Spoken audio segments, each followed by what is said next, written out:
এটি পানির কাছে, এই যে পানিতে পড়েছে। যা যা যা যা। আমি এই নদীর পাড়ে আসার পরে দেখতে পেলাম ডাঙায় অনেকগুলো মাছ পড়ে আছে, মানে মরে পড়ে আছে। যদিও সেই মাছগুলো খাওয়া যায় না, সেই মাছগুলো এখন আপনাদের দেখাবো। আমি ওই সবগুলো মাছের নাম জানি না, আপনারা যদি জেনে থাকেন অবশ্যই কমেন্টে জানিয়ে দিবেন। সামনে থাকা এই মাছটি এখন আমি পানিতে ছেড়ে দিব, এখন চলে যাবে। হ্যাঁ চলে গেল। এই দেখুন নদীর পাড় দিয়ে বেশ মানে একটু পর পরে এসব মাছ পড়ে আছে। যদিও মাছের নামগুলো আমি জানি না, আপনারা যদি কেউ জেনে থাকেন অবশ্যই জানিয়ে দিবেন। এই দেখেন এসব মাছের নাম কি আমি নিজেও জানি না। এই দেখেন সামনে আরো আছে। নদীটি দেখতে অনেক সুন্দর। এই নদী থেকে জেলেরা বিভিন্ন উপায়ে মাছ ধরে থাকে। আমি এই মাছগুলোর নাম জানি না, আপনারা যদি কেউ জেনে থাকেন অবশ্যই জানিয়ে দিবেন আমার কমেন্ট বক্সে।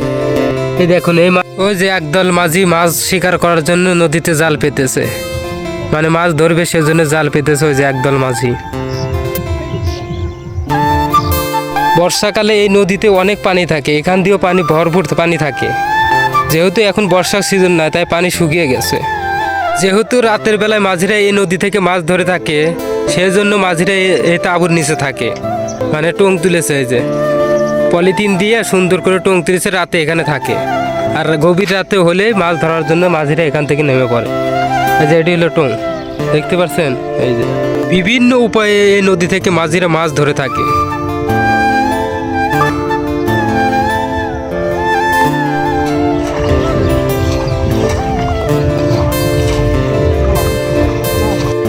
ওই যে তারা মাছ শিকার করার জন্য জাল পানির নিচে দিচ্ছে, ওই যে মানে মাছ ধরবে এখান থেকে। প্রচুর মাছ আছে এখানে। বন্ধুরা চলেন এখন একটি মাছ আমি পানিতে ছেড়ে দিব, আপনারা দেখতে থাকুন। এই মাছটিকেও পানির ভিতরে ছেড়ে দিব। মাছটিকে এখন আমি নদীর কাছাকাছি নিয়ে এসেছি, এখন এটাকে ছেড়ে দিব। এই যে একাই একাই যাচ্ছে, দেখুন একা একাই চলে যাবে নদীর পানিতে। না একটুর জন্য থেমে গেছে। এই যে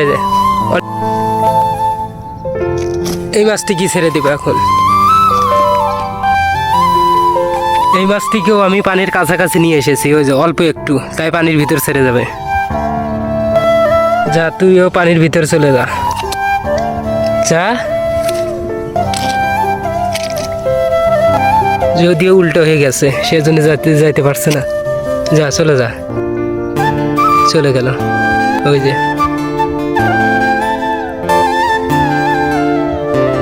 এখন ওখানেই রয়েছে।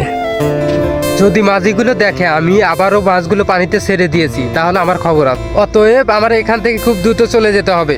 বিকেলবেলা ঘুরতে এসে এরকম একটু মনোমুগ্ধকর জায়গা দেখতে পারবো কখনো ভাবিনি। চলেন আপনাদেরও সেই জায়গাগুলো ঘুরে ঘুরে দেখাবো।